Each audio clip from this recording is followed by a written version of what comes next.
朋友们，我现在到秦始皇兵马俑了啊，世界第8大奇迹。哎呀，久闻大名了，今天就进去看一看。今天带我妈一起进去啊，走吧。然后这个地方是提前1天预约的啊，65以上的老人是免费，然后我妈是免费，我是120的门票。从这里就检票进去啊。今天带我妈也进来玩一下啊。检票进来以后，这里有个地图，看我们现在在这里，然后从这里步行啊10分钟左右就到达这个展厅了。这里面主要是看3个坑，最大的1号坑就是那个车马坑，经常在电视上能看到的。然后参观完以后再去3号坑，再去2号坑。走吧，咱们进坑。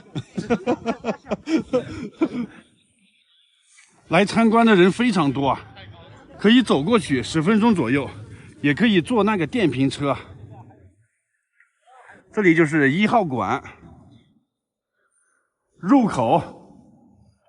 哎呀，好激动呀！从现在开始就要进去了。以前都是在电视上看啊，今天终于走到现场了。你看前面这里围着这么多人，这就到了最激动人心的时候了啊！哇塞！看，哇，好大呀！这么大面积吗？这么大规模，这也太壮观了啊！这就是秦始皇的陪葬品啊，秦始皇的军队，2000多年前了。哇塞，这是原址上挖掘以后，后来加盖的这个棚啊，这是遗址上建的这个博物馆。看看这个兵马俑在这里排的一整排一整排的，很整齐。但是当时出土的时候，都是后面这样都是已经损坏的啊。像前面这个一整排很整齐的这些兵马俑都是修复好的。这个1号坑出土的时候没有一件是好的啊，这些全都是修复过的。这兵马俑都是按照真人大小塑造出来的啊。再看一下他们的面部，每一个人都不一样，千人千面啊。这就是2000年前秦始皇的地下军队啊，看看他这个军队是怎么样排兵布阵的啊。最中间这个是他的主力部队，其实就是步兵，然后这里呢也有马车拉的那个兵，这是人数最多的啊。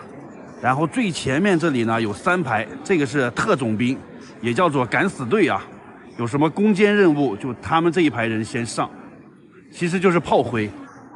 然后最边上那里有一排兵马俑是面朝的那个墙壁的，那个是警戒兵，防止别人偷袭的。这里面很多一条一条的，这个墙是干啥用的啊？它其实以前这上面是搭的棚子呢，这个是承重墙，但是那个棚子嘛已经被烧毁了，所以就光剩下这个墙了。你看这上面呢是有烧毁的痕迹啊。在秦始皇之前，那个春秋战国那时候啊，很多那些诸侯王死了以后，都是用真人、真车、真马去陪葬的。你看秦始皇这个呢，他已经是文化进步了，用这些泥土捏的人去陪葬，最起码他不是真人真马了啊。历史上还有过活人殉葬的那个时期了，那个就更残忍了啊。到现在秦始皇用这些泥土来殉葬，已经是非常进步了。这个兵马俑是怎么被发现的啊？你看这里有一个牌子，上面写的这是发现秦俑的井址，就是1974年的时候，这个地方特别的天旱，当地一个农民他就打井啊，在这个地方打井，打着打着他就发现兵马俑的碎片了啊，出土了那些盔甲呀类似的东西，所以就这么发现了。所以这个兵马俑在地下沉睡了2000年，1974年以前啊，人家都不知道这里有兵马俑，之后才发现的，一经发现就轰动世界啊，被称作世界第8大奇迹。然后在原址上这里啊，又修建了这个博物馆，这个是原址。参观兵马俑的人是真多呀，而且有好多老外呢，旅行团也很多，所以不用请导游，在这儿蹭导游就可以了。这边是修复区，把损坏的兵马俑修好。而且现在这个1号坑还没有发掘完毕呢，还在继续发掘，据说要上百年呢啊！所以在这里干挖掘工作是一个铁饭碗。看看它是怎么样被修好的。现在就去3号坑看一下，这个坑的面积比较小，但是它的级别很高，因为这里面的兵俑啊都是那种将军、将官之类的啊。1号坑都是士兵嘛，这边都是将军，但是这里也都是损坏了啊。看看这个坑里面，这里有修复好的。这个3号坑呈一个凹字形的，它就是指挥中心，运筹帷幄之中，决胜千里之外，就在这里指挥排兵布阵的，所以它的等级比较高啊。这个3号坑里面还可以照相的啊，就是跟它复制的这些兵马俑拍照，在这里呢。这里做的假的兵马俑啊，可以去拍照的。啊，你招招手。这里不错的，做的就像真的似的啊。现在就去2号坑看一下啊，这个里面出土了兵马俑的镇馆之宝贵社俑。这就是2号坑了啊，这个面积也是挺大的。然后这个坑没有怎么发掘啊，都保护起来了。然后我们看这个一条一条的这个承重墙啊，这个兵马俑就放在它的这个中间，因为这个承重墙上面是有那个顶棚的嘛，这个顶棚塌了，所以把那个兵马俑都压坏了啊。刚才我们看1号坑时候，那个发掘出来以后，那兵马俑都是一片一片的嘛。这里围的最多人的地方啊，就是兵马俑的镇馆之宝，这个叫做贵社俑。它是唯一一个没有被压坏的，就是保存完整的兵马俑啊，因为它是呈这个跪的姿态嘛，它的个子比较矮小，就是天塌下来啊，有个高的顶着呢，所以就没有压到它。看看2000年前的人长得什么样啊？有小胡子，还有单眼皮啊，眼神，然后他穿的衣服，这个铠甲。你看他肩膀上这个呢，是下面的一片一片的压着上面的，这样他抬胳膊的时候就好抬啊。然后可以看看他的鞋底，哇，这个细节刻画的相当的圆满啊，这千层底啊，一针一针纳出来的鞋底子。然后这后面呢还是有颜色的，它出土的时候也是彩色的啊。这是出土的另一个镇馆之宝，这个叫将军俑啊，它是所有兵马俑里面等级最高的啊。你看它的手势啊，这个食指伸出来，这个就是一人之下万人之上的意思啊，就是说它的地位相当高了。整个兵马俑里面才出土了7件这种将军俑啊，然后他穿的铠甲呢也比别的人穿的要高级啊，还有这个花。这个东西是系这个铠甲用的啊，这个软的这个布条。然后怎么样知道它的等级很高呢？看它那个头上戴的那个帽子，那个冠，然后还有他脚下踩的这个鞋，这是翘起来的，这都是军官的标志啊。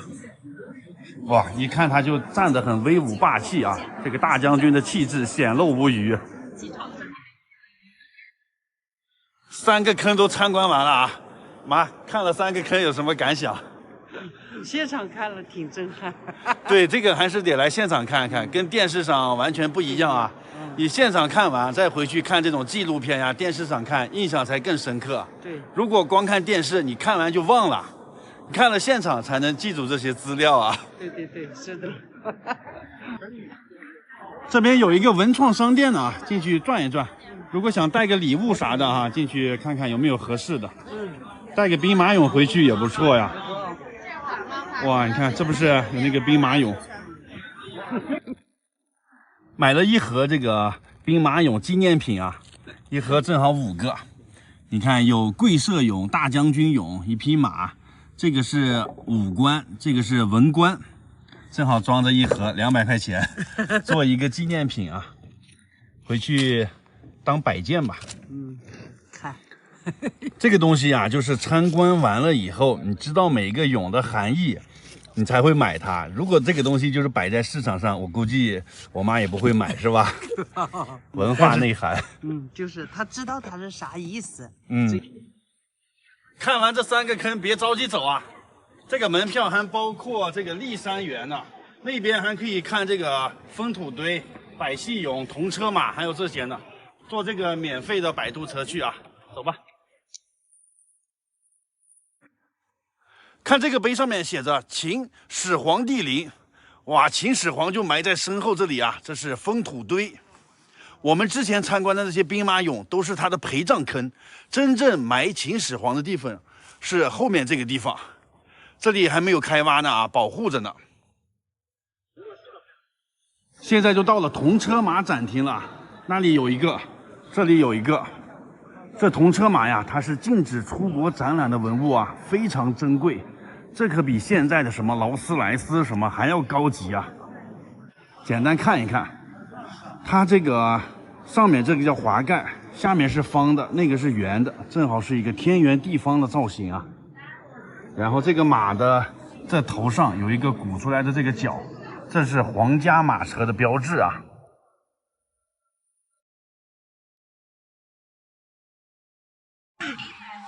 大家好，今天到陕西的华清宫去玩一下啊！这个地方太有名了，它是杨贵妃和唐玄宗洗澡的地方啊。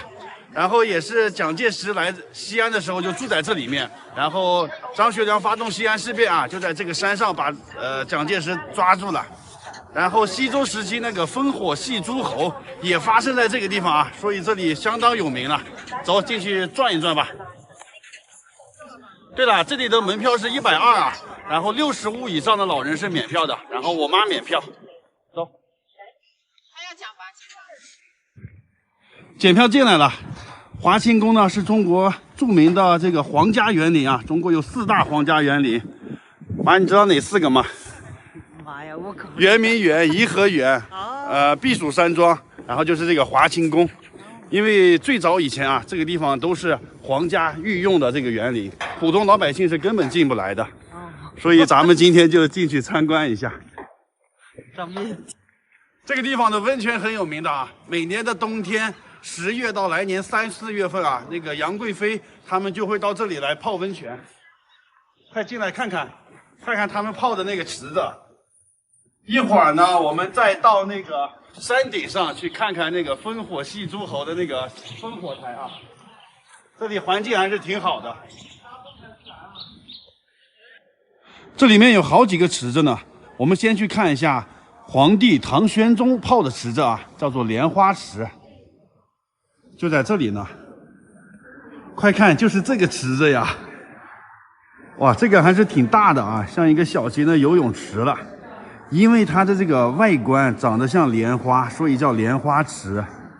它是分2层的嘛，上面这层像莲花，里面那层呢是8角形的啊。这里的游客非常多啊，你看那边。然后旁边那个呢就是杨贵妃洗澡的地方，到那里看一看。然后这个水呀，从山上流下来，都是先流到皇帝的这个汤里面，然后再流到别人的房间里面啊。所以是皇帝是特权啊，他要先泡完才给别人泡呢。走吧，妈。旁边这个是杨贵妃的，离得很近啊，从这里直接走过去了。游客很多的啊，这是5A级景区，非常有名。它的这个叫做海棠汤，因为形状像一个海棠花，大家看看像不像海棠花？这里可以明显看到池底有一个出水孔啊，水呢就从这里涌上来。它这个池子也是分2层的啊，你看人就可以坐在下面那层泡池子，跟我们现在澡堂子是一样的啊。然后它这个石头材质啊，可不是普通的石头，这个叫做蓝田玉，也叫做墨玉啊。刚才导游讲啊，杨贵妃洗澡的时候会在这池子里面加很多的香料，其中会加一个麝香啊，这个麝香会导致女生就是不生孩子啊，所以这个杨贵妃就没有生过孩子。她为啥要放那么多香料进去啊？据说是因为他有狐臭呢，为了掩盖他这个气味啊。然后皇帝为什么会喜欢一个有狐臭的女人呢？因为据说这个皇帝他有鼻炎，闻不到这个臭味儿，有意思吧？这都是野史啊。这个房间叫做新城汤，它是唐太宗李世民洗澡的地方啊。哇，这个池子是最大的。为啥叫新城汤呢？因为以前洗澡的时候没有这个房顶嘛，它是露天的，它就可以看着天上的日月星辰，所以叫新城汤。大家发现没有？唐朝这些皇帝都特别喜欢泡澡啊，多多泡澡，皮肤好。然后这个房间是干啥的呢？这就是沐浴更衣的地方。然后这里面有很多这些池子，这都是水啊，会流经这个地方，然后那个热的蒸汽就会蒸上来，等于是先蒸个桑拿，然后再到那边去泡池子，是这个意思吧？从那边过来的水。最后再看一下这个上食汤，这个就是给皇帝身边的这些大臣呀，还有服侍他的那些人泡的池子啊。你看，等级高一点的人在这个小池子里面泡，等级低一点的人在这个大池子里面泡。大家看，这里有很多这个一个一个的小孔，这是干啥的呢？妈，你说一下。刚才人家那导游说呢，这个是呢，就是泡的脚软了以后，在这地方磨呀磨呀，磨脚后跟的那石头，磨的就成了个这。哦，磨脚后磨死皮的嘛。哦，就磨死皮的。挺有趣的哈，这都是也不知道是真的假的，反正导游说的都挺有意思。这么多的温泉水是从哪儿流过来的啊？就是从后面这个骊山上流下来的。它这里一共有3个出水口啊，这个是2号出水口。你看看，这上面还在冒热气呢，是吧？非常的清楚。这个温泉水无色无味，终年保持43度啊，里头含有27种矿物质呢，所以人在里面泡一泡澡，皮肤都好啊。然后这里就是那个1号出水口，这个做成个圆形了啊，这四周围呢全都是蓝田玉。这里是温泉古源3号的出水口，你看他现在专门做了一个这个池子，可以让人来这里洗洗手。这水真的好热呀！你看是恒温43度的嘛，你看水流现在还挺大的。来吧，咱们也感受一下这个皇帝泡澡的这个温泉水，闻一闻有没有那个硫磺味儿？没有的，这不是火山喷发的那个哈，它没有什么味道。真的洗了手可免。现在再看一下蒋介石来西安时候住在什么地方啊？这个园子本来是给那个慈禧太后修建的啊，然后蒋介石来的时候也住过。这里面是保卫室啊，就是那个传达室。然后前面呢，这个地方是蒋介石洗澡的地方啊，沐浴池。你看中间也有一个这个小池子，慈禧太后在这里洗过啊，光绪也洗过，蒋介石洗过，还有梅兰芳也在这儿洗过啊。然后这边是外面的更衣间。慈禧太后为什么会来到这里呢？当时八国联军不是打到北京了吗？他就带着光绪皇帝往西安这边跑啊，然后就路过这里，在这边住过一段时间。专门给他修。这就是蒋介石住的地方啊，叫做5间厅，因为正好有5间房子。看这边就是他的卧室啊，蒋介石就住在这个房间里面。当时人家来抓他的时候，他从后面那个窗户跳出去了，就往山上跑，然后后面人就去追，结果在半山腰把他追到了。这边呢是他的办公室，办公室和他的卧室是连着的，那有个门。这房间的布置应该是按当时的那个情况布置的吧，墙上还挂着蒋介石的照片。然后这边是会议室，开会的地方。墙上挂着他们那个旗子啊，然后当时这里发生了枪战啊，这里还留下了弹孔呢。哇，这个弹孔被标记出来了，这个弹孔好大呀，这为什么这么大呢？因为都是被游客摸的啊，你摸一下，我摸一下，把这个弹孔摸这么大。这里也有2个弹孔，你看这个确实是被人摸的，都特别的光滑。这个边上，这个摸的已经是，你看手指头完全都能塞进去了。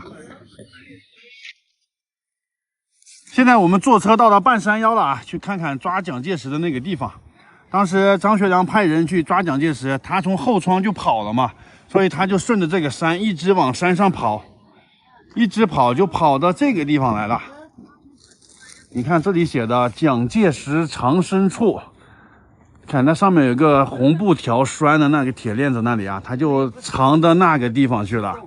哇，这里还是挺高的，当时蒋介石还挺能跑的啊，跑的这半山腰确实挺累的。然后我们今天是坐那个车上来的啊，坐这个电瓶车往返20。现在在这个地方修了个亭子，叫做兵舰亭，以前叫捉蒋亭了啊，后来把名字改过来了。从这里开始啊，还可以往山顶爬呢。我现在到山上去看看烽火戏诸侯的那个烽火台，然后我妈呢就坐车返回去啊。你在山下等我好吗？嗯，好，好。我去山顶看看。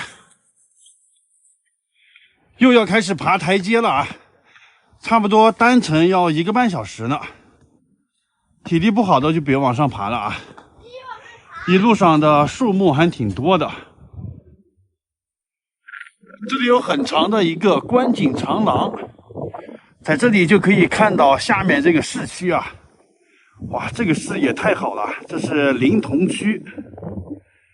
看远处那里啊，那里鼓起来一个小山包，那就是秦始皇陵啊，秦始皇就埋在那里。然后兵马俑啊也在那边。然后这边呢就是骊山，骊的意思就是黑色的骏马，因为从天空中看，这个山呀就像一个骏马一样，所以叫骊山。秦始皇就埋在这个骊山脚下。这应该是最后一段台阶了，马上就到顶了。哎呀，好长啊！这就是山顶的烽火台了。周幽王为博褒姒一笑啊，在这个烽火台上点燃那个狼烟。哇，可以进去的啊，有这个台阶可以通上去。烽火戏诸侯的故事就发生在这里。这个亭子是后建的啊。这就是顶上了，这个样子的啊。哇，来到了历史书上记录的这个地方了。然后这上面的视野是最宽阔的啊，可以看到远处的渭河、秦始皇的陵墓，后面的骊山。这个景点里面真的好多出现在历史书上的那些事件啊。好，简单看看就行了。这山顶风比较大，有点冷。下山的时候坐索道下去啊，走路太累了，一个人20。在索道上也可以看风景啊，索道下去就是长生殿了。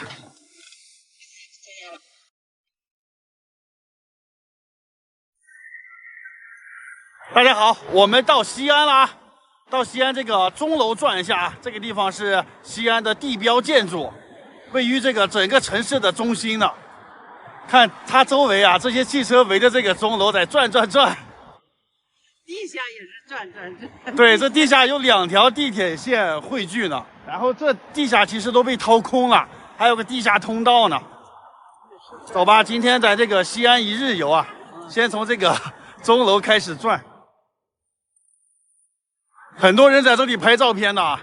西安这个城市，这以钟楼为中心啊，分出去4条路，北边是北大街，东边是东大街，西边是西大街，南边就是南大街，这么起名的啊，特有意思。沿着这边一直走，我们走到鼓楼了。这鼓楼也可以上去参观游览的啊，这老人都是免费的。然后鼓楼后面呀，就是这个回民街。哇塞，这边是真热闹呀，这么多人呢。这条街就是西安著名的美食一条街啊。我们去尝点美食吧。哇，各种这个小铺子啊。西安有什么特色美食呀？妈，你知道西安有什么特色的小吃吗？不是羊肉泡馍了吗？什么夹肉饼、肉夹馍之类的。肉夹馍。走，咱们去尝一尝。你看这个肉夹馍店还排队呢，排这么老长啊！上过央视的呀，这是啊。这个是蒸糕，上面是红枣，下面是那个糯米一样的啊。尝一尝，这个真字是这样写的。哎，您好。好吃吗？这不就跟咱们的太原做那个年糕一样吗？就这个糕上面撒的这个枣嘛，还可以软糯唧唧的。其实挺好吃。新疆大烤馕，我告诉你，这一个人都吃不完。贵人解放前。这有一个羊肉泡馍，我们尝一下。然后还有这个 biang biang 面啥的 ，biang biang 面，哈哈哈。你看人家给了2个馍，要自己掰的啊。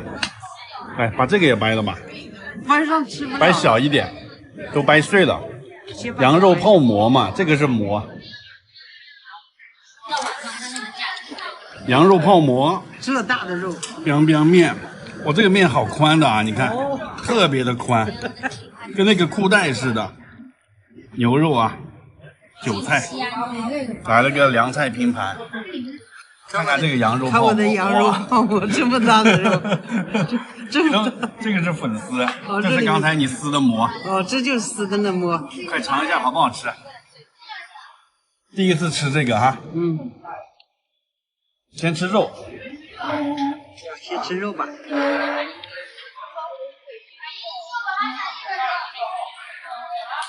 肉还行了。他家这人还做的挺多的啊。倒点醋啊。然后我的biang biang面28，我妈的那个是38。一碗羊肉泡馍都给我妈干饱了，我吃了碗biang biang面也饱了，吃不下什么小吃了。看见啥也不随便逛一逛吧。现在我们去爬城墙了啊。到了门口了，你看这里是西安城墙的地图，它保存很完整的。刚才我们是在钟楼这里啊，现在我们到达南门了，准备从这里上去。今年春节晚会的分会场啊，就要在这里举行了，正好上去看一看啊。你看这个西安四四方方一座城，以钟楼为中心啊，往东是东大街，往西是西大街，往北是北大街，往南是南大街。这起名方式很不错啊，走吧，从这里上去。上这个城墙呀，老人免费，然后年轻人呢是54块钱啊，网上买好了，直接上。穿过这个城楼啊，这个墙真厚呢啊，这老年人就是好，出来玩到哪都不要门票啊。这里面从这里上。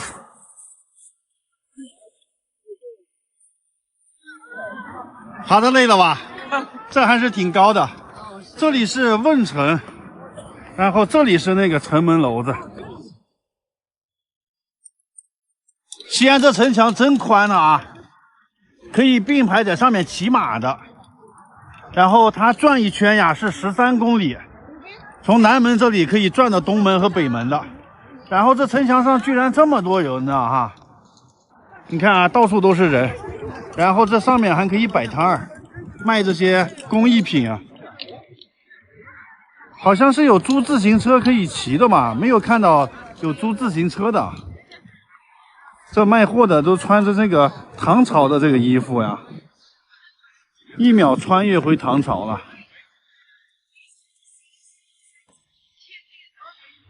哇，这边有租自行车的啊，有单人车，有双人车。租自行车3个小时45，单人车，双人车是90块钱。看我们现在这个位置比较好，正中间这是西安的中轴线啊，正那个前面是钟楼。哇，这里给你拍张照啊！来，挥挥手，我拍一个那个长焦镜头。再回首，哇，这个位置绝佳啊，特别棒，把中轴线和钟楼都拍上了，哇，太棒了！好，再挥手，可以了，可以了。肯定就是那块。看这城墙晚上亮灯了也挺美。回到房间了，昨天晚上我们都没有看夜景啊，其实都灯已经亮了，但是我们转的累了，就提前回来了。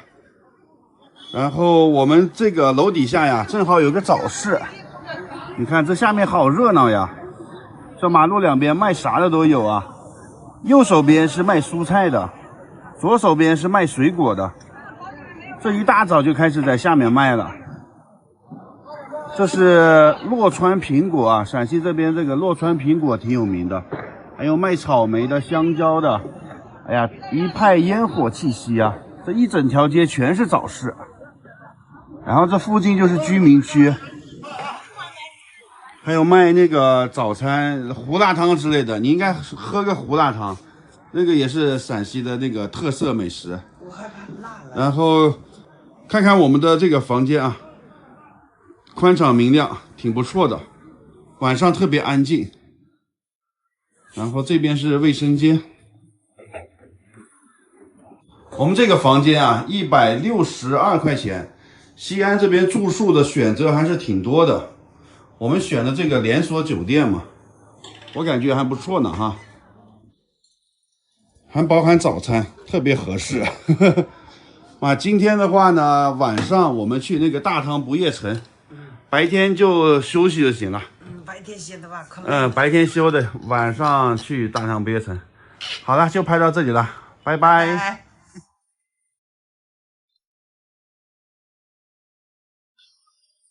大家好，我现在在西安，身后是大雁塔。晚上啊，来逛一下那个大唐不夜城。哇，这个地方人真的太多了。晚上7点钟啊，先看一个这个音乐喷泉，就在这个地方呢。这人也太多了啊！幸好我个儿高。这音乐喷泉是亚洲最大的啊，很壮观的。给大家看看这有多少人。我都挤不到跟前。这个喷泉白天也有呢，但是就要晚上开了灯以后来看更好看啊。我妈在前面挤着呢，你看这里我都挤不进去，她早早的就等在那里了。看完喷泉了，哇，你刚才挺厉害呀，站在那前面。那也走不过考验。走，咱们现在去那个大唐不夜城。顺着人流往那边走啊，这人实在是特别的多。哇，走在这个路上，它这上面的灯啊，都是一首一首的古诗。然后晚上过来呀，要多穿一点。你看我妈穿的很厚呀。在这边租个衣服啊，租上这衣服拍照很美，1秒回到大唐的感觉。这太肥了，我这能行？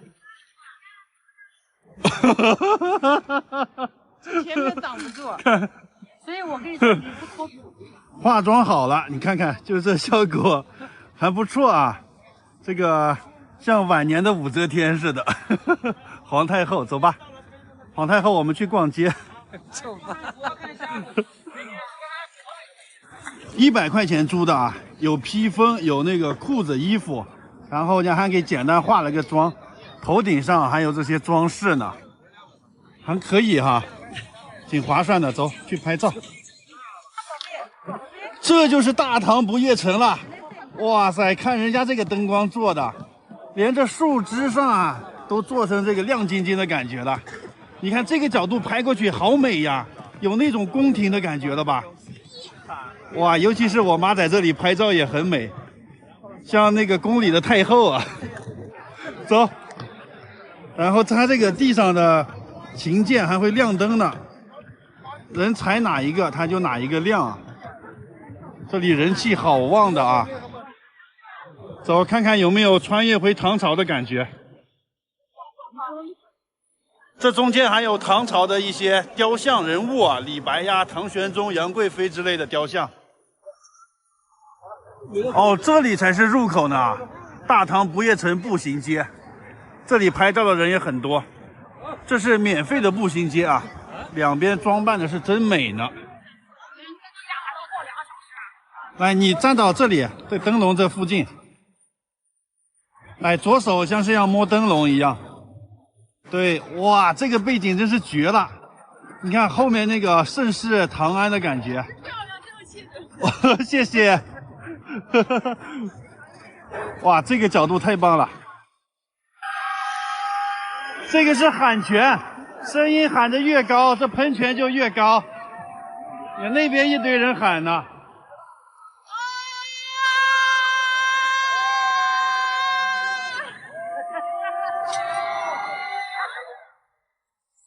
这里有个小姐姐，她一直在转啊，这个叫做旋转的胡姬，胡人打扮啊，没了，好，看我妈可受欢迎了啊，已经有好几个跟她合影的了，挺有意思。哇，快看快看！又一组合影的啊！哎呀，我妈这个造型真是太吸引人了。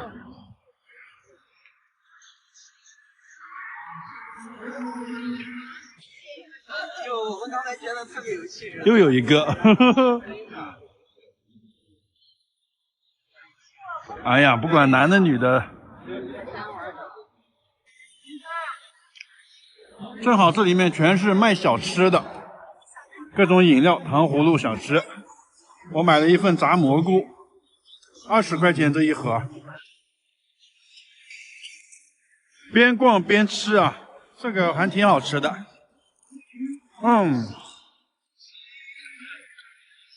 我买了个锅盔吃，我是牛肉的，你吃什么馅的？我的是那鲜肉的，自然的啊，自然的，15块钱一个，还可以这价格。这去外面也得卖10块钱一个呢，还可以。挺热的，刚烤出来的。这就热的好吃，冷了就不好吃。看，又是一个合影的啊！我妈也享受了一下明星的待遇。呀，你吃的大饼找人合影了，什么感觉呀？别人找你合影。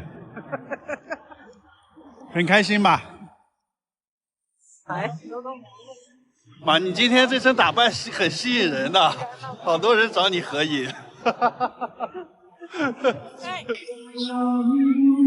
看这里的地上这个灯光，这就像键盘一样，人踩在上面，它是会变颜色的。正好前面还有人唱歌呢，哇，就像听演唱会的感觉啊！哇，这是盛世长安。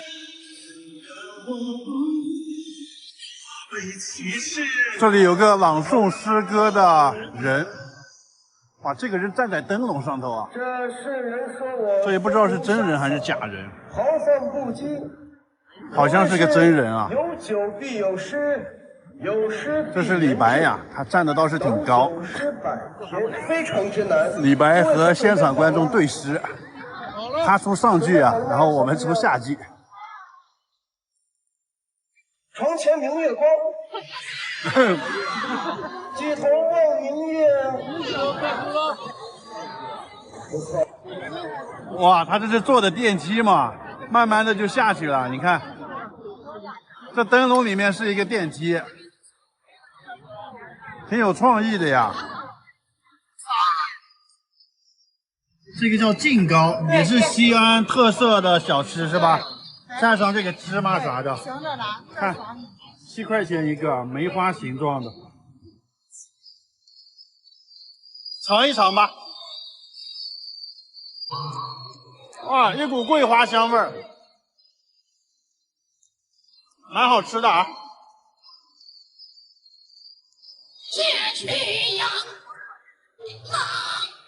这个是秦腔，唱的秦腔。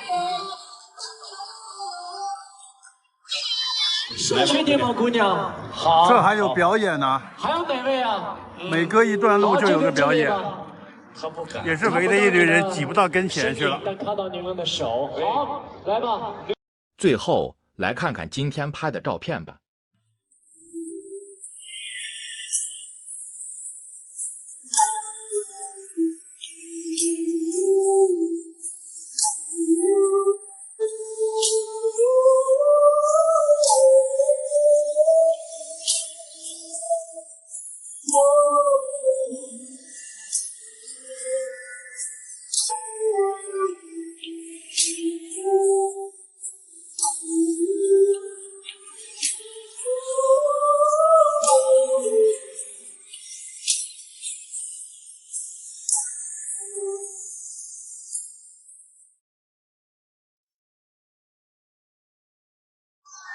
我现在到西安了，朋友们，现在要到后面著名的这个大雁塔去玩一下。你看这里有一个唐僧的雕像。我们知道唐僧西天取经回来以后，他把这些取到的真经放在哪里啊？就放在这个大雁塔里面去了，可以上去看的啊。你想不想知道那个真经长什么样啊？今天就进去看一看啊。而且这个塔距今1300年了，同时期国内其他的塔都不让上去了，但是这个塔可以上去的。进去看一看啊！这个景点人气很高的啊，很多旅游团。他现在门票40块钱，买好票了啊，检票进来了。这个塔它是在一个寺庙里面啊，这个寺庙叫做大慈恩寺。这边是鼓楼，这边是钟楼，晨钟暮鼓。这里面以前有很多和尚的啊。这是唐僧为了保存他取回来的真经，还有其他的一些东西。他主持修建的这个塔，然后他的后半生呢，就在这里开始翻译这些佛经，所以这里很有名的。正前面就是大雄宝殿，每个寺庙里面都有的这个大雄宝殿啊，可以在这边上个香啥的啊。这个门前有2个龙爪树，你看这个树干像龙的爪子一样，非常形象。这里面供奉的佛像就不拍了啊，简单看一看就行了。这里面有观音殿，有这个财神殿，好几个殿呢啊。这边就是上塔的入口，哇，这人多还需要排队呢，20块钱就可以上塔。进来了，20块钱门票啊。哇，从这里看一下这个塔，一共是7层，60多米高啊。从这里就进去了，但是先别着急进去啊！这里可以绕塔1周，平安一生。大家把平安一生打在屏幕上啊，祝愿自己的家人一生平安。然后从这里绕塔转一圈啊，转的过程中呢，还可以看到它这个国宝呢。第一件国宝啊，就是这个碑，这是唐僧翻译完这个佛经以后啊，唐太宗李世民给他写的序。哇，一个皇帝写的序啊，就是立在这里。你看，现在都拿锁子锁着呢。先看一下它的外观，它每一层的这个角上都有一个铃铛，这个叫做风铎。风刮过来的时候啊，它就会叮叮当当的响，哇，让你1秒穿越回大唐了啊！而且它这个造型非常优美，你看这个是一层一层的收进去的。上海那个金茂大厦呀，就是根据这个外形有的灵感设计的那个大楼。怀着一颗激动的心，现在咱们就进塔了。哇，进来这2侧的通道上啊，有这个石碑，这上面有很多的题字啊，这个叫做雁塔题名。这在以前呀，必须是中了进士才有资格在这里题字呢啊。然后那个白居易他就在这里题过，他上面写的慈恩雁塔题名处，17人中最少年。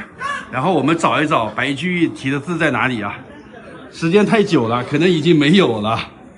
但是这里还保存了那个唐代的砖啊，你看距今1300多年了。然后这里啊特意留了个缝儿，我们可以把手伸进去摸一摸这个唐砖，沾一下这里的文气。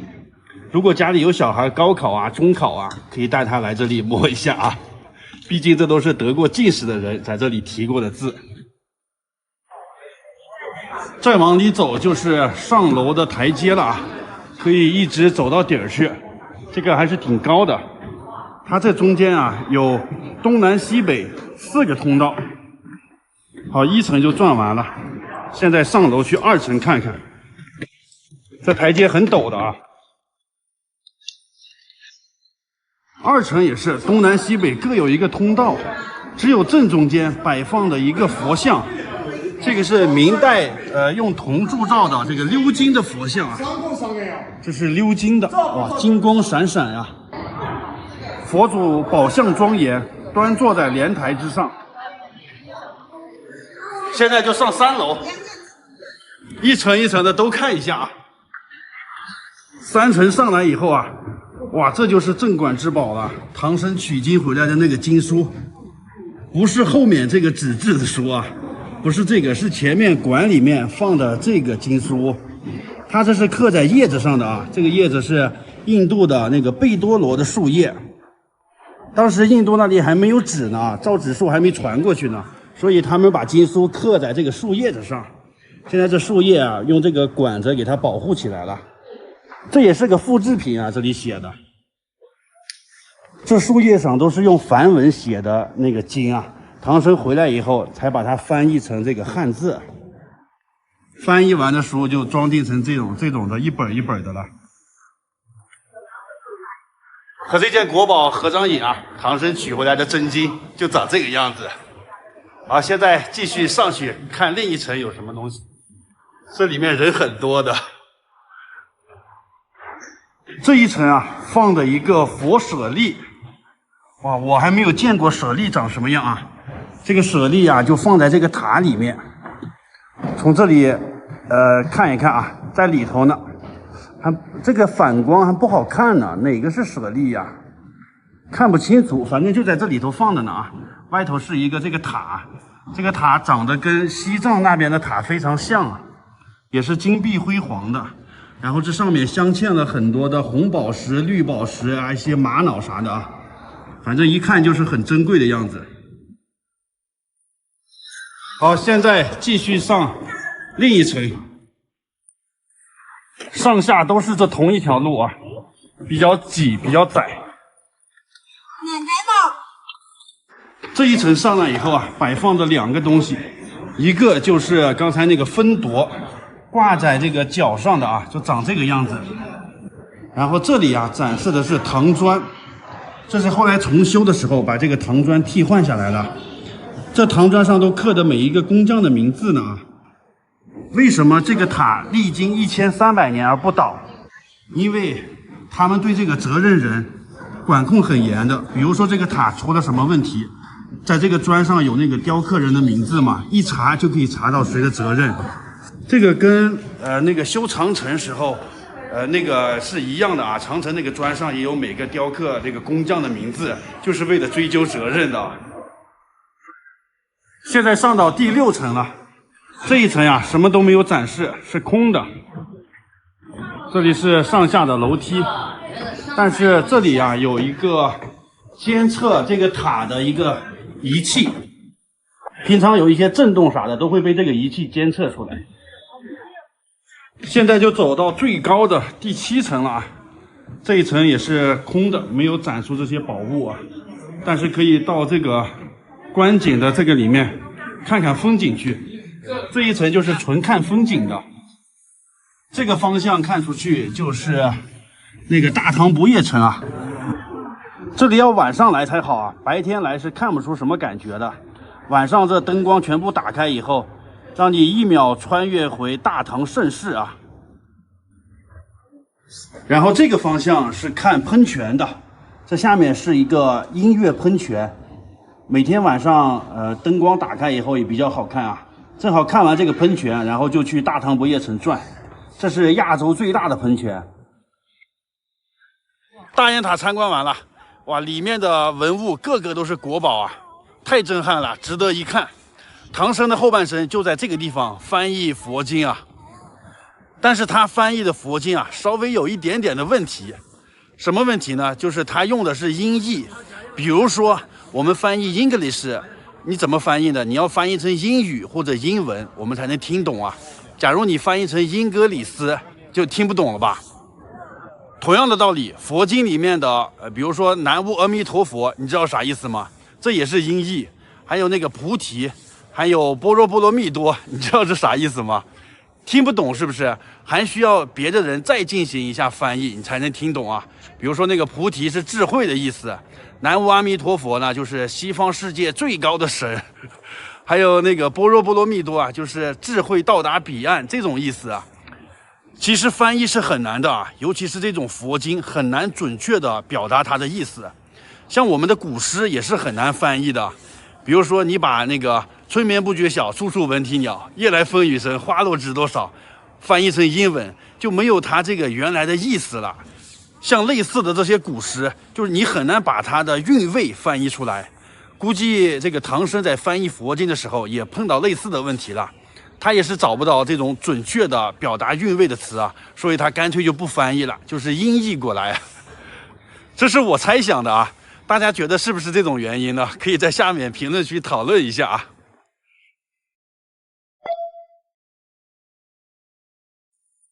大家好，我们现在在西安，今天没啥事啊，去西安的大街上溜达溜达，吃点东西。今天的主题就是吃美食。走，哪里有好吃的我们就去哪里。先去这家吃水盆羊肉啊，就这儿。这家很有名的，我妈喜欢吃羊肉。看我，走，带你去吃这个水盆羊肉，好几种呢，还有其他的一些吃的。哎，就是这个普通的水盆羊肉。这里面全是肉和粉条。这是粉丝啊，粉丝。快吃吧。普通的28一碗，还配了2个饼，还有个小菜。我看看好。我不吃羊肉啊，就光让我妈吃一下。我妈喜欢吃羊肉，我不喜欢吃。边吃边喝。这汤可好喝了。这大冬天喝点这个热的，连吃带喝的，挺好的哈。这羊肉是不是吃完身上很暖和呀？是了，羊肉就是吃上就热，没有汤可好喝了。它这是粉丝是这种细的，要搭配上这个饼吃啊。但是这2个饼我估计给你就吃饱了。我们先别吃饱，一会儿还要去其他的店再尝尝其他的那个好吃的呢啊。今天我做了攻略，找了好几家店呢。你先光喝碗汤吧。现在我们打车去第2家吃面啊，转战另外一家。马上到了哈，这边呢。走吧，现在到地方了。2个店啊，一个肉夹馍，一个裤带面，这2个店都挺有名的。走，你再吃个肉夹馍吧。刚才羊肉没吃饱吧？哦，没有吃那饼，又吃了那就不能。哦，要吃了那个饼就吃不下了。走，我们特意没赶到饭点过来啊。哇呀，下午2点多来的，人家都卖完了，吃不上了这个肉夹馍了。你看后面还 CCTV 啊，各种都采访过啊。哦，这家的就是有名。那走吧，去旁边吃那个裤带面。他家排队人很多嘛，我还说别赶着中午饭点来啊，结果现在来的都卖完了，太遗憾了。这家的人挺多啊，你看这个点也都坐满了。哇，都是一人一个盆啊，我们也是一个盆。你看，我要的是油泼面啊，裤带面。你看看它这个也是挺宽的这个面啊，跟我那天吃的 biang biang 面很像嘛，也是这种宽的，就像裤带一样。然后还加的这个土豆，把它都拌起来。先把它搅拌起啊，然后吃面必须配上个冰峰，这是套餐。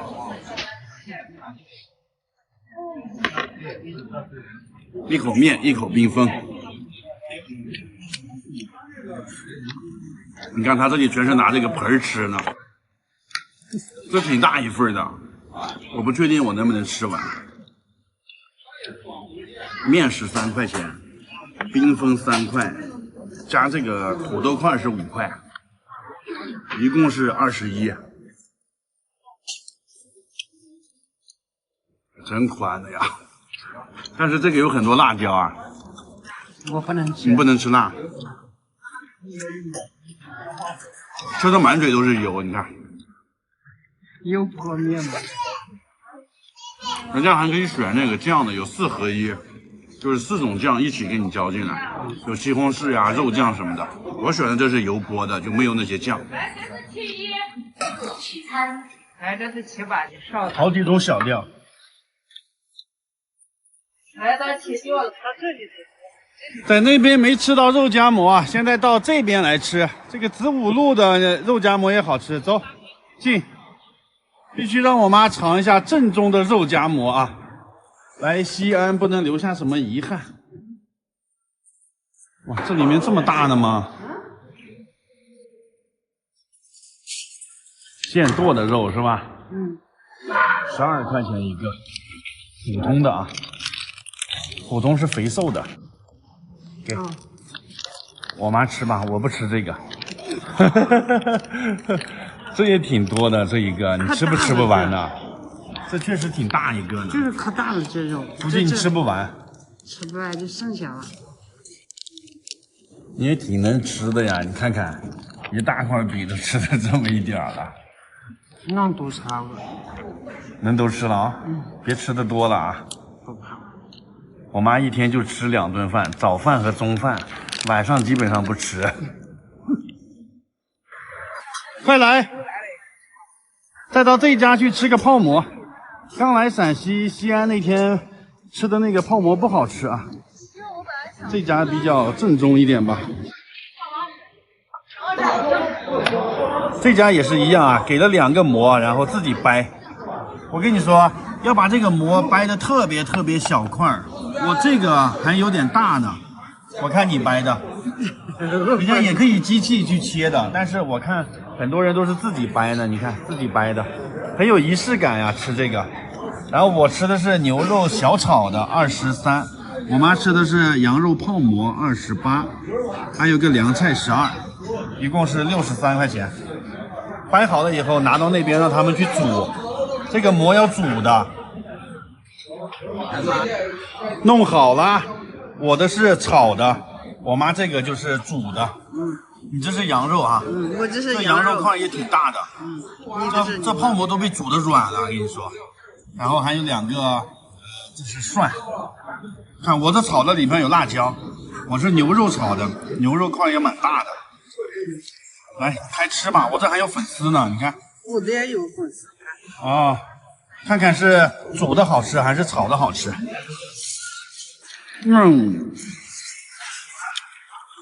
牛肉很软烂呀，一咬就下来了。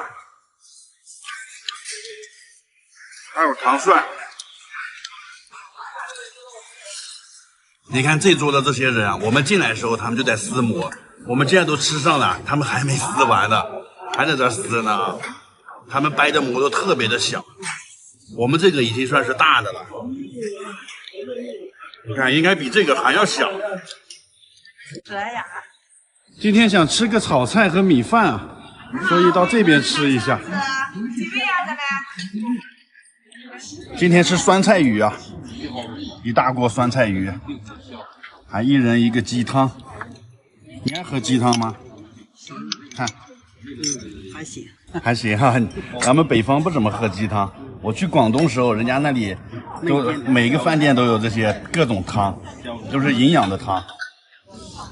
还点了个这个菜，这是大烩菜，是肉丸子，然后有豆腐、小青菜啥的啊，粉丝，油菜，还有这个是蛋饺，反正是大烩菜嘛。我妈吃这个，我吃这个，1人1盘子，这相当于鱼汤泡饭了。然后还有这个粉丝也好吃，我爱吃这个粉丝，鱼肉还挺嫩的。你看咱俩点的这菜都是汤汤水水的啊，这个带汤的，这个带汤的，这也是带汤的，然后点了1锅米饭呢，你看。吃完饭回来了啊，刚才理了个头发，我喜欢这种短头发啊，就算是冬天也要理这种短一点的，头发稍微长点我就难受了。回到房间休息了吧。其实西安还有很多好吃的啊，今天实在是吃不动了。就简单吃了点那个肉夹馍啥的。很多朋友问我们在西安住的什么酒店啊，看着好像挺不错的是吧？这个是宜碧斯连锁的啊，干净卫生。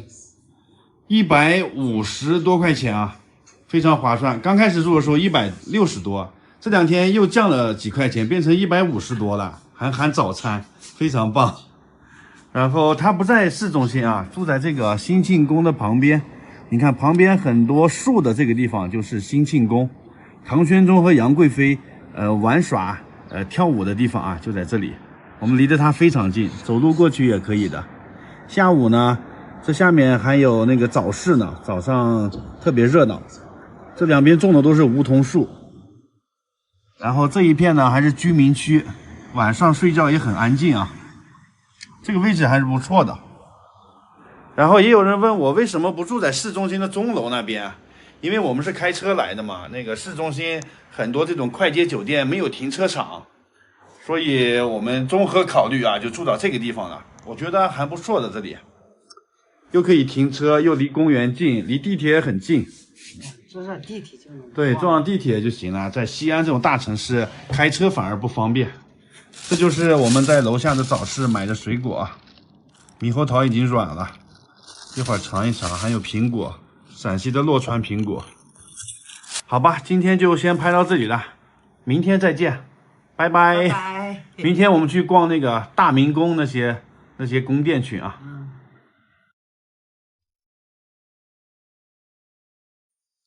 大家好，我们现在在西安，今天要到著名的大明宫去看一下啊。这个是五 A 级景点。大明宫是唐朝皇帝办公和生活居住的地方啊。它的面积非常大，有4.5个故宫那么大呢啊。然后这是当时世界上啊，就是第一个人口突破100万的这个大城市。然后这是它的地图啊，来这里看一下。现在这个大明宫啊，都成了废墟了嘛。它分的那个收费区和免费区，最中间这些大殿的核心啊是收费区，然后这个外面是免费区。我们今天就是买票进去参观一下啊，收费60块钱，然后我妈是免费的，然后还买了一个电瓶车票，还有讲解票，一共是88套票啊。走到这边去参观一下。你看这个地方，以前打仗呀什么啊都毁坏了，现在等于是在那个遗址上重新修建的吧，反正现在环境搞得都挺好。我们先从那个南门开始参观，那个地方，这里是丹凤门，这里还有一个博物馆呢，可以听听讲解啥的啊。唐朝时候有3个重要的宫殿，太极宫、大明宫，还有兴庆宫。我们住在兴庆宫这里啊，今天来大明宫这里转。太极宫现在已经没有了，成了西安市区的一部分了。唐朝有22个皇帝，其中有17个皇帝啊，都在大明宫这里办公的啊，所以这里是它的政治中心。然后只有唐玄宗一期啊是在兴庆宫这里办公的啊。这里面特别的大，所以要坐一个小车，要自己走的话就走断腿了。你想吧，故宫4.5倍的大呢啊，尤其老年人。这里面有一个微缩景观，就是把以前大明宫都缩小放在这里了。从这里简单看一看以前的布局啊、格局是啥样的啊。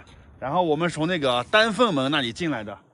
丹凤门就是以前唐朝的这个国门啊，皇帝在上面啊宣读诏书呀、接见外国使臣呀，或者是那个阅兵呀，都在那个地方。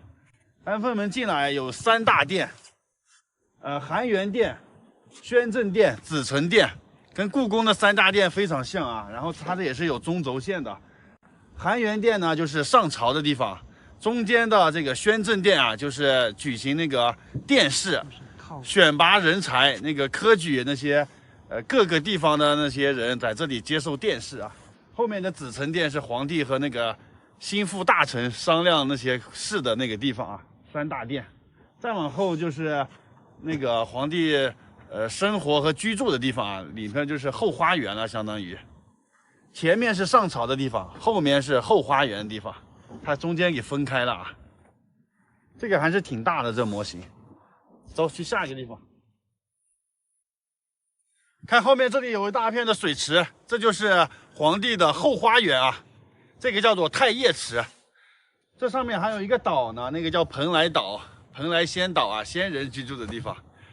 皇帝在前面上朝累了的话，就可以到这个后面来娱乐、休闲、放松一下啊。这个跟故宫那里很像嘛，这后面就是后宫，那些大臣什么就不能来这个地方了啊，大臣只能在前面那个上朝的那一片区域，他都给隔开了。这个大明宫最早时候啊，是唐太宗李世民给他爸李渊修建的啊，想让他爸来这里养老呢。但是很遗憾，刚开始建了1年时间，他爸就去世了，所以这个宫殿就搁置了啊。一直到唐太宗李世民的儿子李治登基以后，才开始又重新接着建造。李治的老婆就是武则天嘛，我们可以看那个大明宫词那些电视剧啊什么，就是武则天他们都在这个大明宫里面哈，然后生活呀、居住呀、上朝呀，所以这个宫殿是在武则天那时候啊才完全建好。往后那些皇帝啊办公就全在这个地方，所以这个宫殿是千宫之宫啊，就是历史上最强盛的这个唐朝，它的这个政治中心。很可惜啊，这个大明宫后来就被打仗时候战乱一把火给烧光了，所以现在呢就剩下遗址了。我们看只剩下那个地基了，上面的房子这些全都没有了。而且那个唐末的时候，那个朱温他是一个军阀嘛，他就把这里烧了以后，把那些木头全都拆下来，运到那个洛阳去了，在那边又大兴宫殿啊。妈，你知道他这个木头是怎么运到洛阳的吗？怎么用的？他这北边有一个渭河，渭河就通到黄河去了。他把这些木头全都丢到渭河里面，顺流而下，然后在潼关那里汇入黄河，然后再顺流而下就到了洛阳了。呀，所以洛阳那里的很多宫殿都是从这里拆的木头。现在来这里只能看遗址了。哦，看这遗址。这还有个大明宫遗址博物馆呢，也可以参观一下，也是包含在这个套票里了。有讲解员在讲解啊，这里是万国来朝的景象。你看，世界上其他很多国家的人啊，来这里给大唐的皇帝朝贺。转完了大明宫，现在到兴庆宫去看一下，这里也是唐朝3大宫殿群之一。这个是唐玄宗时期修建的啊。这里不要门票，现在是一个免费的市民公园。最早以前在唐朝，它是唐玄宗没有当皇帝之前藩王的府邸，后来他当了皇帝了嘛，就在这基础上扩建成兴庆宫了。这在唐玄宗时期是全国的政治中心。后来爆发了安史之乱啊，这个地方就被打仗毁坏了。这在以前也是一个皇家园林呢，每年春夏的时候，这里面就开满了各种鲜花。唐玄宗和杨贵妃啊就在这里赏花，然后还让李白他们过来给他作诗。然后冬天的时候啊，他就带着杨贵妃去那个华清宫泡温泉了。这个是沉香亭，海外进贡的沉香木修建而成的啊。以前杨贵妃他们就在这个地方跳舞、写诗、喝酒、赏花。看这里有一个李白的雕像。当时杨贵妃和唐玄宗他们在这里赏花，然后就让李白来写诗赞美杨贵妃的美貌啊。杨贵妃是中国4大美女之一嘛，李白就写了一首诗很有名的：云想衣上花想容，春分福建露华浓。若非群玉山头见，会向瑶台月下逢。这首诗的意思是啥呢啊？就是说杨贵妃的美啊，连天上的云朵都想变成她的衣服，连美丽的花朵都想变成她的容颜。然后她的美丽啊，就像春天这个春风吹拂过还带着露水的玫瑰花。这么美丽的人，如果她不是群玉仙山上的仙子啊，那她必定是瑶台里过来的仙人。哇，把这个杨贵妃夸得特别开心啊！这是李白的高级马屁。拍个照吧，李白在这躺着呢。这里是勤政务本楼的遗址。哇，这里以前本来有个楼啊，皇帝就在这儿办公呢，现在都毁坏了啊，但是还遗留了这个地基在这里，可以看到这是遗址。皇帝在这个地方办公，接见大臣，处理政务，接见外国使团。哇，可以想象它在唐朝时候很重要的一个地方啊。世事变迁呀，令人唏嘘。现在我们又开车到达阿房宫遗址了啊。这个念阿房宫呢，它不念阿房宫。这个是秦朝统一六国以后那个都城所在地啊，在这里建的宫殿。但是很遗憾，这个还没有建好呢，秦始皇就去世了。当时呢，就把这边的工匠啊都调到那个骊山脚下给秦始皇修陵墓去了，所以这里这个工程就没有完工。你看现在都是一片废墟了，据说是被那个项羽给一把火烧掉了啊。据说人家这个是特别大的，占地面积很广的，可惜秦始皇去世的太早了啊。这里也没有什么房子了，就剩下这些地基了。毕竟是2000多年了嘛，没留下来什么那些很多东西。秦朝有4大工程啊，阿房宫、秦始皇陵、秦直道，还有长城。哇，这4项大工程啊，就是劳民伤财，征调了那个民工上百万啊，所以这个搞得民怨沸腾。这个秦朝呀，只存在了14年就被灭亡了。所以这些大工程都是加速它灭亡的原因。今天就到这里来简单看一看啊，很感慨，以前这里是多辉煌，现在就有多的这个落寞。我们现在开车要到达这个未央宫遗址，来这里看一看啊。今天是这些宫殿一日游，你看啊，秦朝的阿房宫，汉朝的未央宫，唐朝的大明宫和兴庆宫，今天一天把这3个宫都转一下。说起来，汉朝我们知道那个汉武大帝啊，然后那个卫青霍去病，还有张骞出使西域，都是从这里出发的。这个地方就是丝绸之路的起点啊。然后这个未央宫呢，它是刘邦时期那个萧何设计主持的啊。走进去看一看吧，进来吧。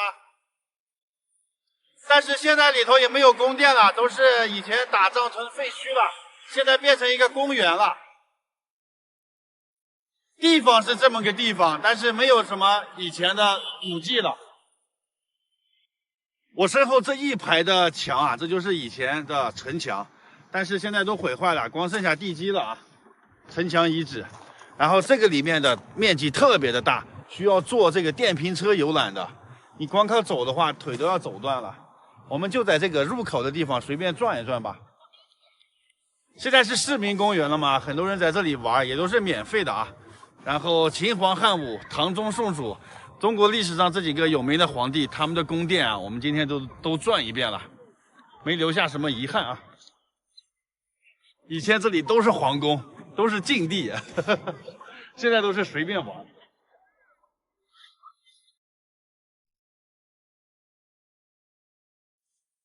现在又开车到达汉武帝的茂陵了，就是后面那个拱起来的那个土堆，它就在那里面埋的呢。走进去看一看，这个千古大帝啊。这个地方门票55，淡季55，旺季75。茂陵啊，检票进来了。这前面的是神道啊。这个茂陵啊，在修建了53年呢。汉武帝16岁当上皇帝啊，他一共当了54年的皇帝。当上皇帝的第2年就开始修他这个陵墓了，花费了巨资啊！你知道国库收入的1/3都给他用来修这个陵墓了，另外1/3用于对匈奴作战，还有1/3呢就是日常生活用度。所以这个茂陵啊，花了相当多的人力财力。这个就是汉武帝墓的墓碑了。来往这里看，它那个后面的封土堆非常的高，从远处看啊，就像一座小山一样。那个不是山啊，那是人工堆起来的那个封土堆，汉武帝就埋在那里面。其实他的墓已经被盗了啊，这个汉墓10室9空。即使是汉武帝这么雄才大略的皇帝，也没有逃过被盗的命运。他埋葬的第3年，他墓里的那些陪葬品就在市场上就有人出售了，说明第3年他的墓就被盗了。以前他这个墓堆上面是可以上去游玩的啊，现在呢也管理保护起来了，不能上去了啊。然后现在可以围着他这个墓转一圈的。汉武帝的墓简单看一看就行了啊。我们现在去看他周围的陪葬墓，像卫青呀、霍去病呀这些有名的将军，全在他的墓周边陪葬的呢。走，那边有一个博物馆呢，我们到那里去看，这个门票都是包含的啊。远处小山包那里啊，就是那个汉武帝的墓嘛，从那里过来，离得不远的地方就是这个博物馆。这博物馆是在那个霍去病的墓基础上修建起来的啊，一起进去看一下。这个博物馆里面环境特别好，修的就像个花园似的啊，有假山、池塘，这里面还有很多鱼呢。这是博物馆啊，有那些文物展出的。果然，这后面的封土堆就是霍去病墓啊。霍去病一生打仗从来没有失败过啊，他被封为冠军侯，小年纪啊就封狼居胥，达到了一个武将最高的标准啊。这是墓碑，前面有人献花的。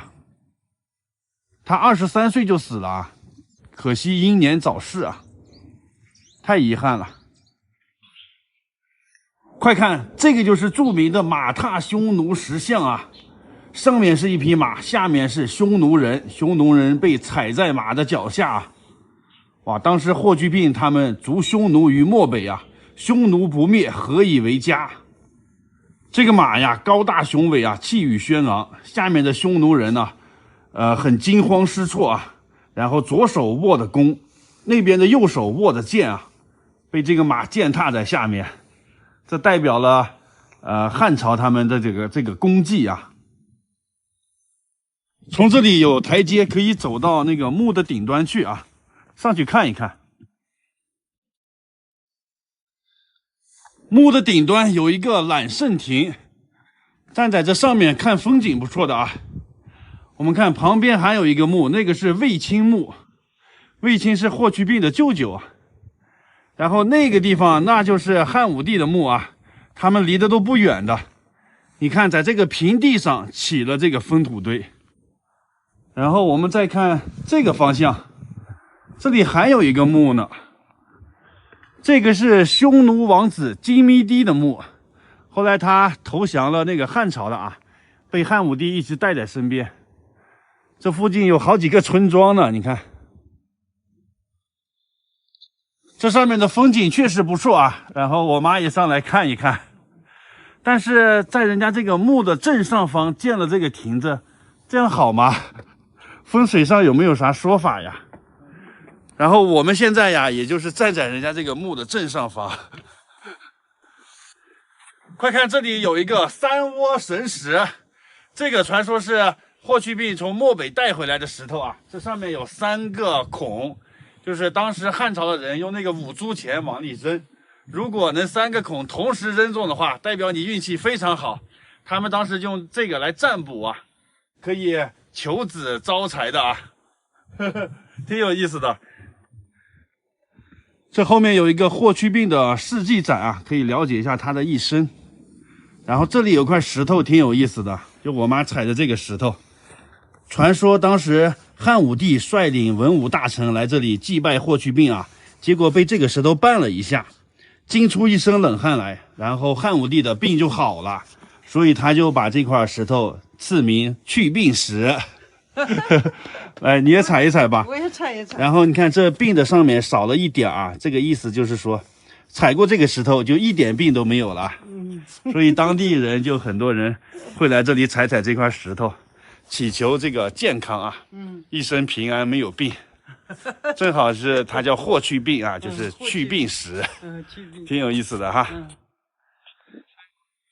在霍去病墓旁边，这个就是金密帝墓，他也是汉武帝的这些陪葬陵啊。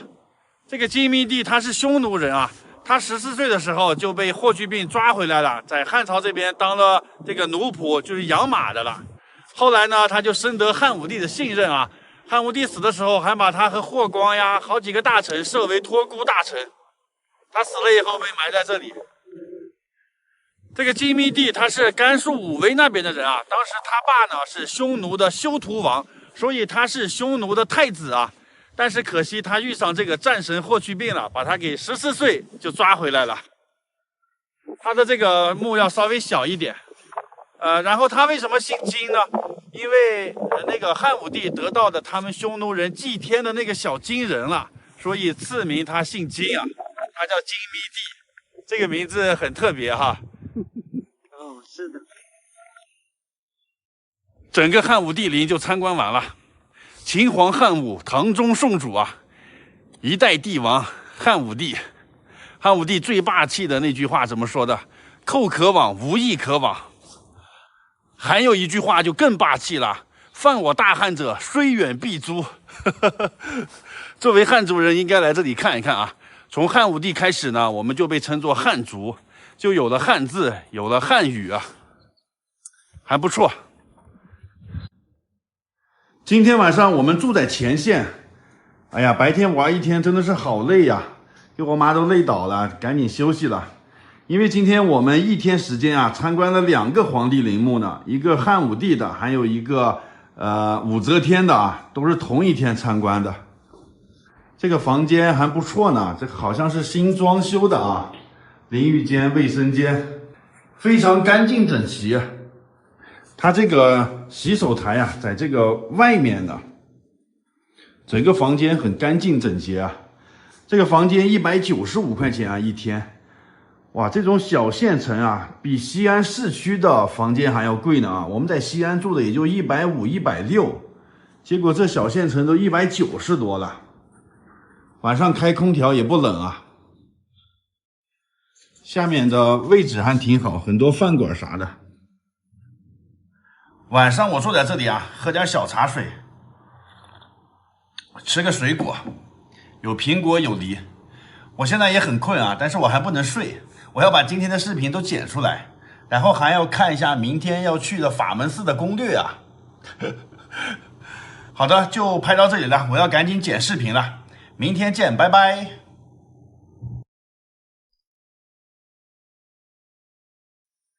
大家好，我们现在在陕西，今天要到乾陵去玩一下啊。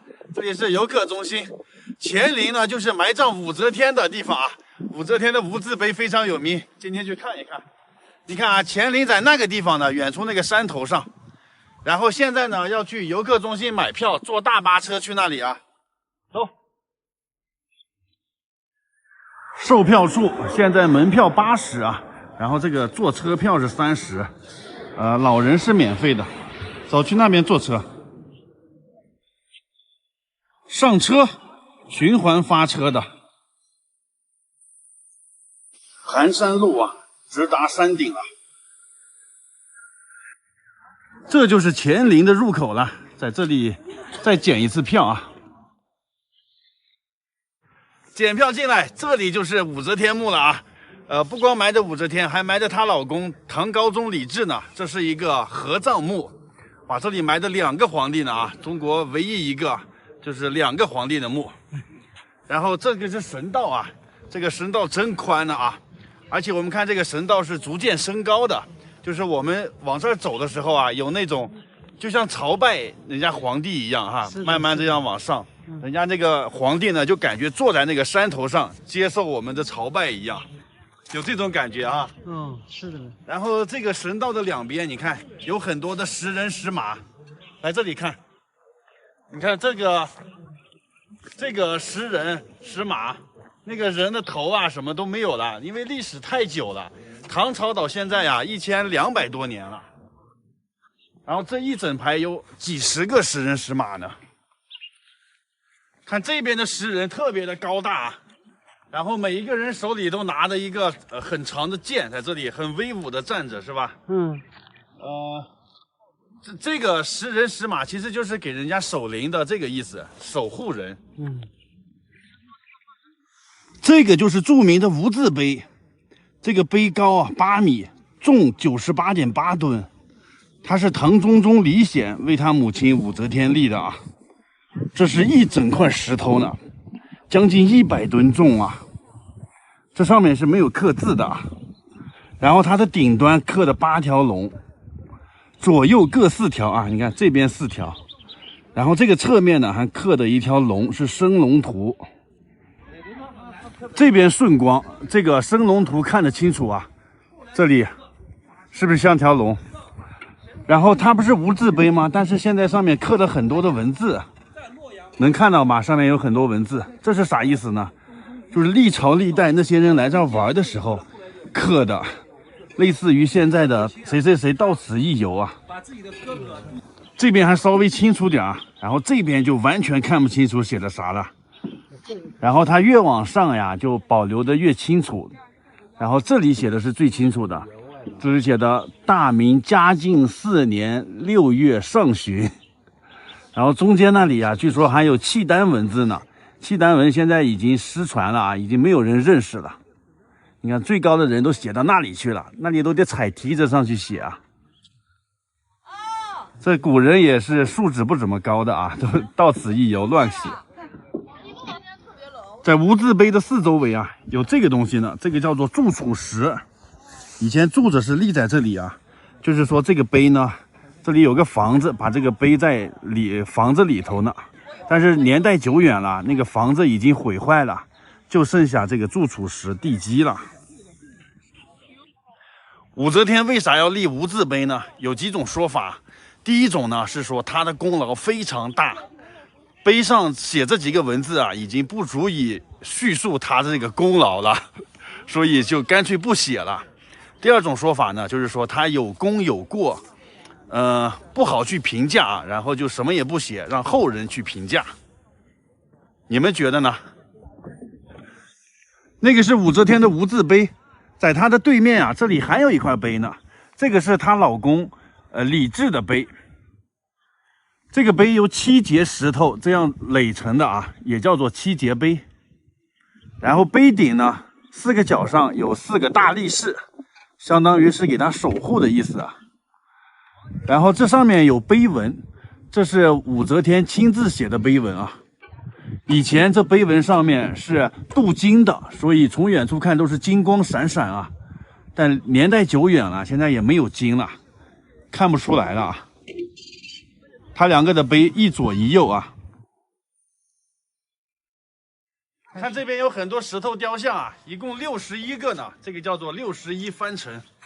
他们都是臣服于唐朝的一些周边小部落的首领啊。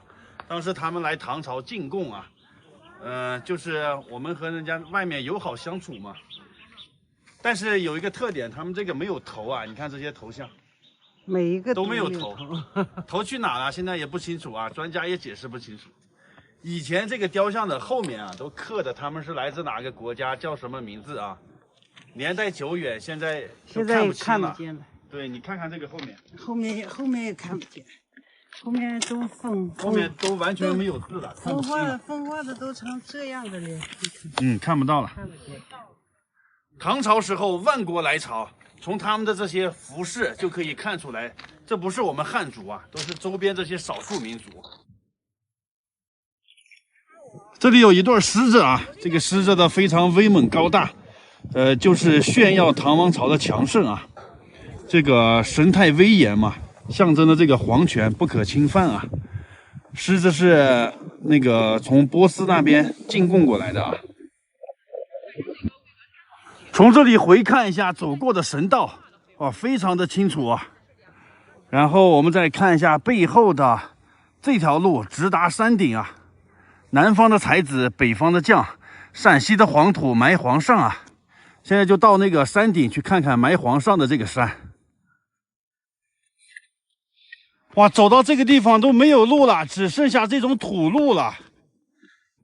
哇塞，好陡啊！我就不往上走了吧，你上面也不知道还有多远。你们从上面下来了吗？还有多远呀？大概？哎呀，好远呐，我不想走了。这就是山顶了。哇，费了9牛2虎之力啊，终于爬上来了。这上头啥也没有，一堆乱石头啊。但是这里是最高点，看风景还不错的啊。哇，皇帝就埋在下面这个山腰中啊。这我连墓道口都没找到啊，更别说盗墓了。然后这个方向就是刚才的神道，从这里看得非常清楚啊。你看神道的前面鼓起来2座山，那个叫做双乳山，这个非常形象啊。看神道笔直的通向那里，这个双乳山就像一个门一样啊，守护着它这个陵墓。这个地方海拔1070多米啊，它实际上是一座孤峰，因为四周围再没有其他的山峰了，只有它一座。当初是怎么选址选在这个地方啊？唐朝时候，他们派出了他们国家2个顶级术士，一个袁天罡，一个李淳风啊。然后袁天罡的夜观星象，看到一颗星啊，就落到这边了，他就在这里埋了一个铜钱。然后李淳风呢，是白天正午12点，然后也是掐指一算，觉得这个地方是风水宝地，在这里埋了一根银针。然后皇帝就按照指引啊，派人来这里寻找，果然就发现那个银针正好插在铜钱上面，就确定这个地方是他们的陵墓地址了啊。它这个乾陵是唯一一个唐朝没有被盗的墓啊。历史上呢，也有人来这里盗过，有过3次很危险的盗墓行动啊。第一次就是那个黄巢起义，黄巢带着40万人马来这里盗墓。据说他们盗了一个假的墓啊，那个挖了一个很深的一个沟，都没有找到他这个墓道口。第2次呢是5代十国，有一个当地的官员也是啊来这里盗墓，他派人上山挖的时候啊，那个天气就变成那个飞沙走石，就那个大雨倾盆、雷电交加那种天气的。他说收工吧，下去。一下山的时候，这个就晴空万里了。连续搞了这么3次啊，然后这个人就觉得，哇，这个皇帝显灵了，不能挖他的墓，然后就放弃了。还有第3次就到民国时候了，那时候已经有飞机、大炮、有火药了，他们就组织人在这里用炸药炸开这个墓道啊，但是从里面呼冲出来一股黑气啊，把那些人就都搞死了，反正也是很神奇的，就是这个墓没有被盗过啊，保存很完整。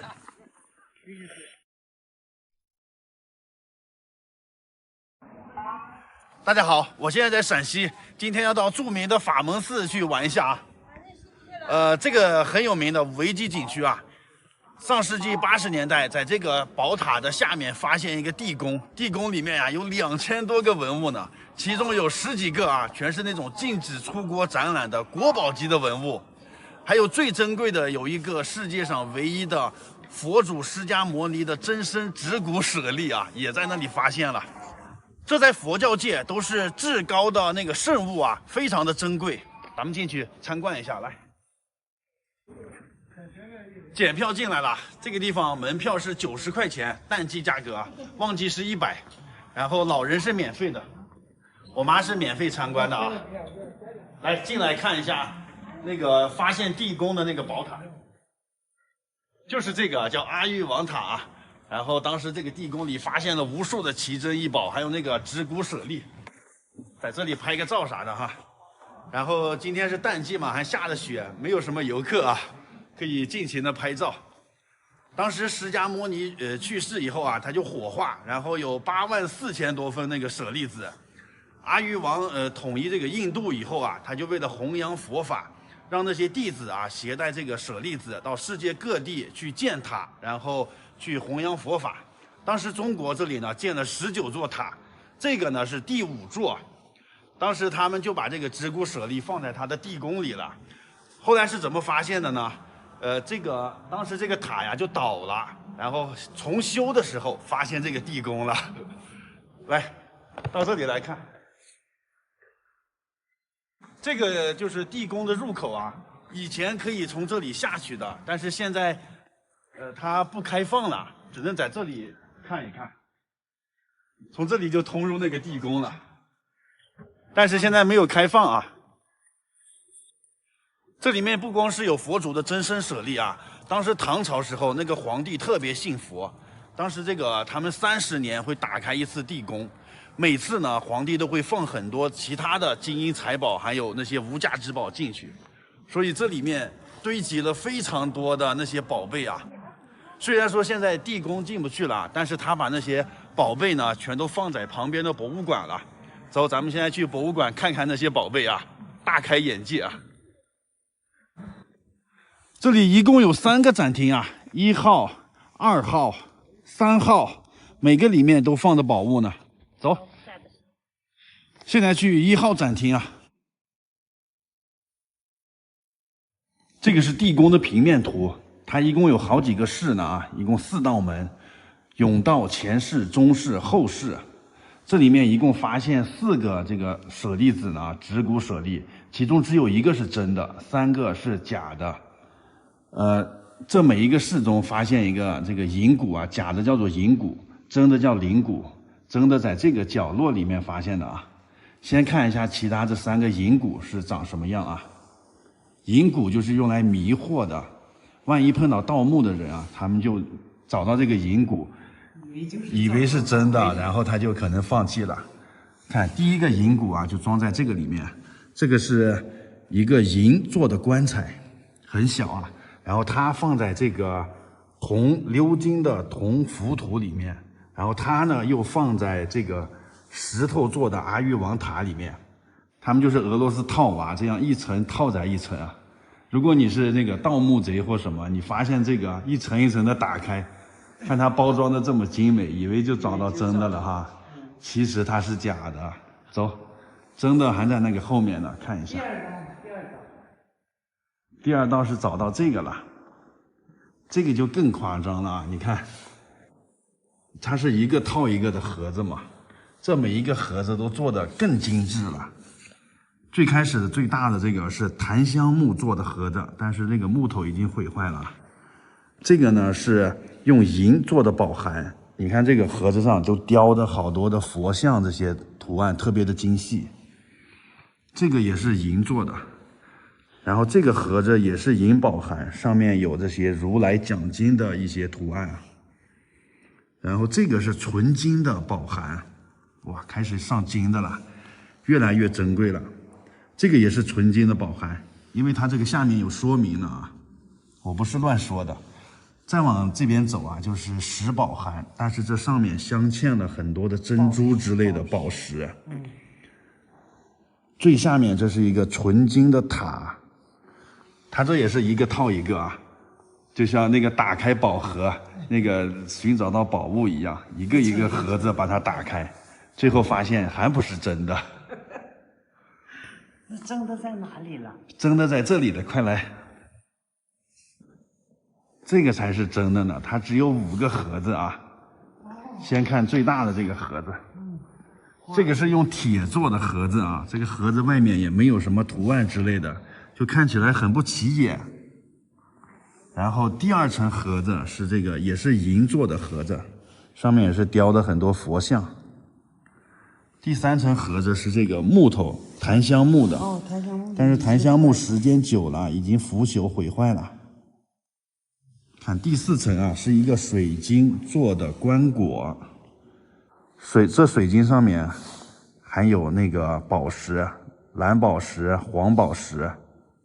好，最后才是放真的指骨舍利的这个小棺材啊，这个是羊脂玉的棺材。哇，一共有前面那么多假的来迷惑人，最后这个才是真的。仔细看一看吧。这个指骨舍利就长这个样子的啊，这一共是这4个嘛。妈，你能不能分辨哪个是真的？我一开始我也分辨不出来。刚才人家提示这个是真的啊，这个是真的。刚才我们在博物馆看的有8个盒子的、5个盒子的、3个盒子的，那都是装指骨舍利的那个盒子啊。真正的那个指骨舍利啊，现在保存在身后的这个建筑里。你看，它是这种造型的，这是双手合十啊，把这个宝物捧在手心里，这种感觉，花费了50个亿修建的啊，真是花费巨资。走，咱们进去看看。初一15，它每个月的初一15才展出呢啊！如果你平时来的话，也是看不到的，也要看缘分啊。哦，这个叫做合十舍利塔，双手合十朝拜的这种感觉。就是这样的。带我妈也进去见识一下。哇塞，这里面真的好空旷啊，人走在里面特别渺小的感觉。正中间是大肚弥勒佛，四周围是四大天王。四大天王正在修呢，这是脚手架还没拆呢。走到后面去，后面看，这里面特别大。现在是淡季啊，也没什么游客，就我和我妈2个人在这儿，就咱俩在这随便参观。哦，这个才是内宫呢！哇，这里面盖的非常的富丽堂皇，这挑高相当高了，装修也很精美，给人一种肃然起敬的感觉啊。正中间就是佛祖释迦牟尼，两边各有一个小佛像，这个是他的弟子阿难和迦叶。然后看他的这个底儿上啊，都是各种彩绘。然后四周围的墙上呀，都有很多的这个小佛像。然后看这个墙上，刻满了小佛像啊，这个是千佛图。每个月的初一、15，佛之舍利就从中间这个圆盘里升上来了，就跟我们去澳门看的那个发财树一样，有个电动机关，从这里就升上来，然后供人参拜啊。到点它又下降下去了。所以咱们现在今天什么节日也不是，就看不到。然后我从网上找了段视频给大家看一下啊。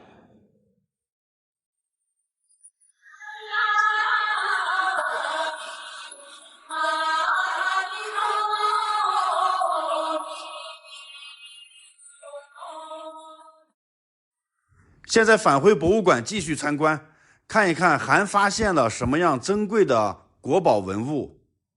今天正好下雪了，下雪了，很冷的。人少啊，确实人少。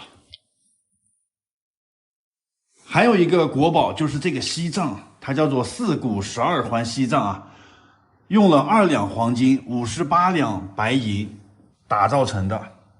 它是佛祖用的啊，它比唐僧用的那个锡杖等级还要高。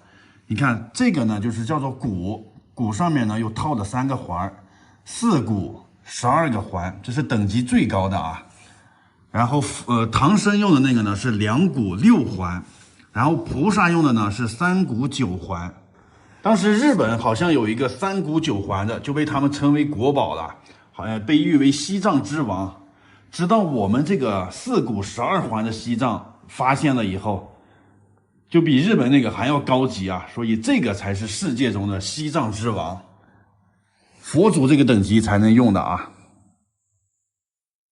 这个是复制品啊，真的现在没有展出，它是用了2两黄金、58两白银做成的啊。当时这个金和银的熔点不一样的，它是怎么样把它做成一体的，非常难的。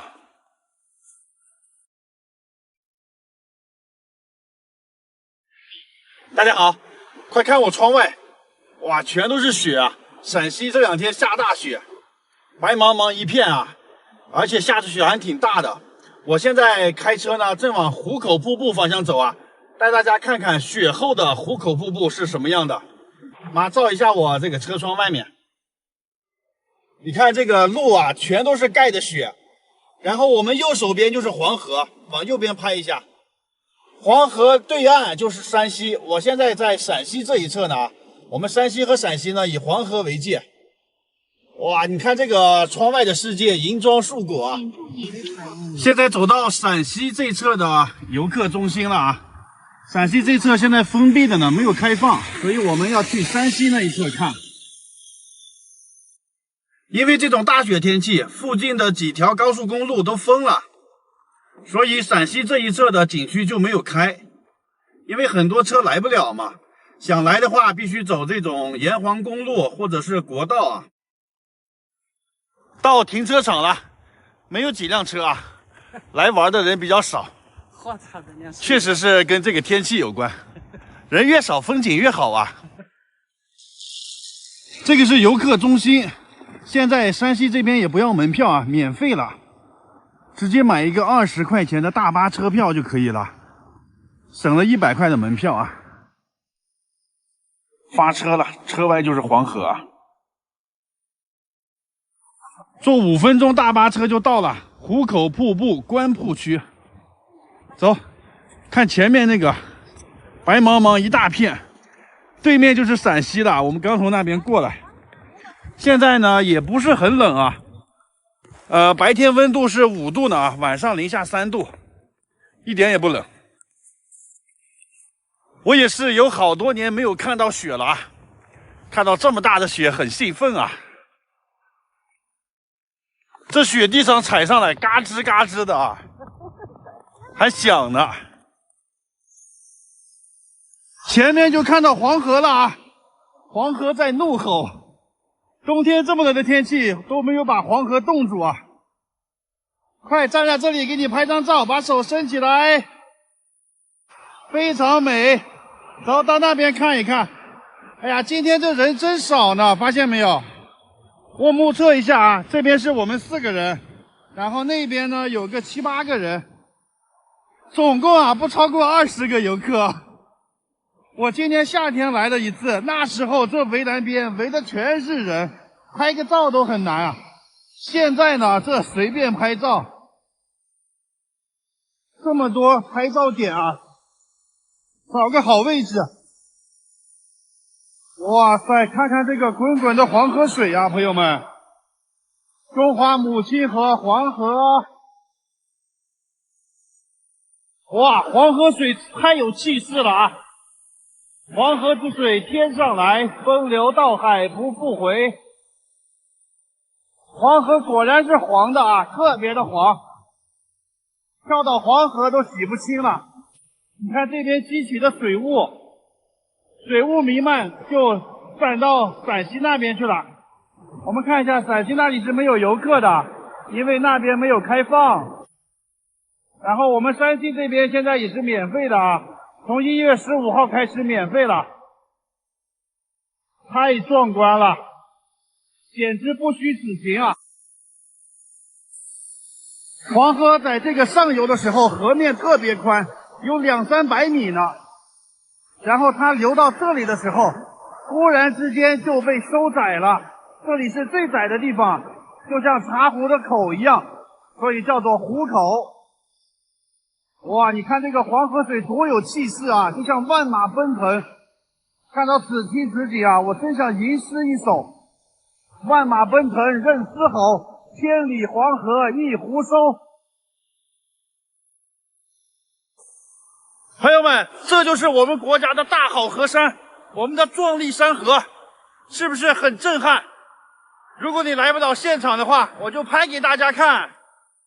哎呀，在这里我又想朗诵一首毛主席的那首诗啊：北国风光，千里冰封，万里雪飘。望长城内外惟余莽莽，大河上下顿时滔滔。山舞银蛇，原齿蜡象，欲与天公试比高。须晴日，看红装树果，分外妖娆。江山如此多娇，引无数英雄竞折腰。昔秦皇汉武略输文采，唐中宋主稍逊风骚。一代天骄成吉思汗，只识弯弓射大雕。俱往矣，属风流人物，还看今朝。太壮观了，朋友们点个赞。但是中华民族的儿女啊，谁愿像猪羊一般任人宰割？我们要抱定必胜的决心，保卫黄河，保卫华北，保卫全中国。风在吼，马在叫，黄河在咆哮，黄河在咆哮。爱在风，抗日救战不休，心传到底，要前而抗以后。